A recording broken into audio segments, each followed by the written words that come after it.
Hey guys, I figured I'd do a little quick video here and show you how Family Chat's coming along. So let's go ahead and fire up Server Pi, and we'll also get a couple of instances running here of the main program. What we're going to do is register, and we'll call this Dave. And actually, no, we'll call this YouTube test, and we'll call the password test. Register, got it. So to test and test. And we're logged in. Okay. Now we'll come over here. We'll make a second instance. Call him testing. Again, we'll call the password test. Register. Got it. Testing. Test. And log in. Okay. So, I'm also going to show you where's the programming. I'm going to go into the actual database here. So I'm using local testing, a temporary database right now. So we'll open this. You can see my tables right now: friend request, friends, message, and users. Users has a username and password. Messages have an ID, a from, to, what it is, and a timestamp. Friends is user and the friend. And friend request is sender, receiver, and a timestamp. Now if we go to browse data right now, friend request, there's nothing. Friends, no friends. Messages, none. But users, you can see we got usernames, an encrypted and hashed password.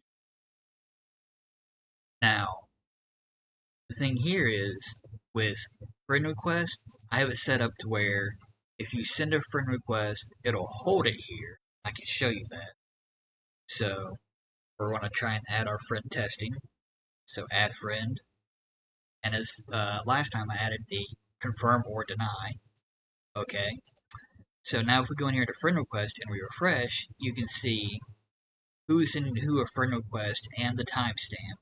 Now what this is, instead of holding friend requests forever in the database, if it's denied or accepted, it removes that entry from friend request. This is just to hold that initial, hey, do you guys want to be friends? So if we go in here and say no, and we refresh, gone.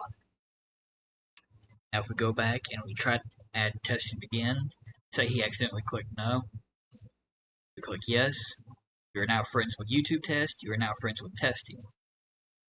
Now you'll see again, it didn't keep it there, but if we go to friends, we have our pairing of friends. Now, we go to messages, again you'll see there's no messages. So let's open both, one for testing him. This is a test. We'll go ahead and send that message.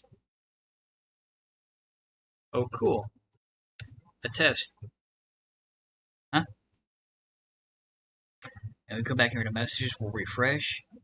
You'll see there's an ID for the message, who sent the messages, to who, the text, and the timestamp. Now, go in here and close these. I need to show you that the double speech bug or double text bug is still here. So, double bug still present. Send. Still get the whip sound. And if you close and you open, fixed. So if we come in here and refresh the database, you'll see it's not really saving it twice and sending it twice, but something I've done for the client side is not only receiving the message, but also reading the stored message. So it's appearing twice, but if you close and reopen, it just sees the database message.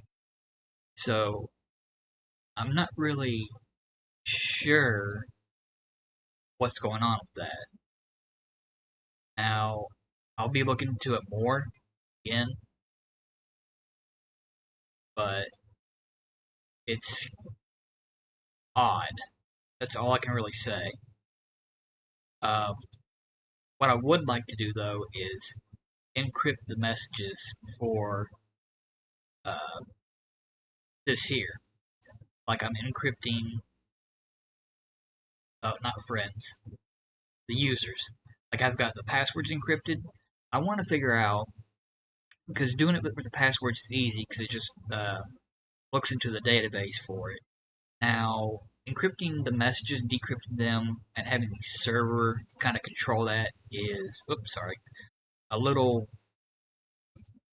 confusing to me because I've seen there's a few different ways of storing either the key with the database in an environment variable or giving the keys to the users and storing them somehow. And I'm not sure really which method I would want to go with, especially with this just being friends and family. I'm thinking maybe storing the key with them would be better, um, like having them store it alongside the program itself.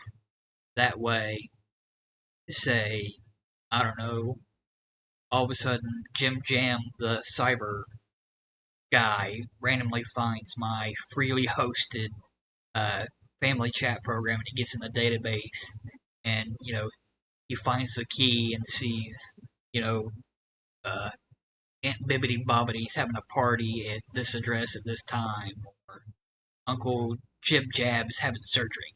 You know, you don't want them having that kind of information.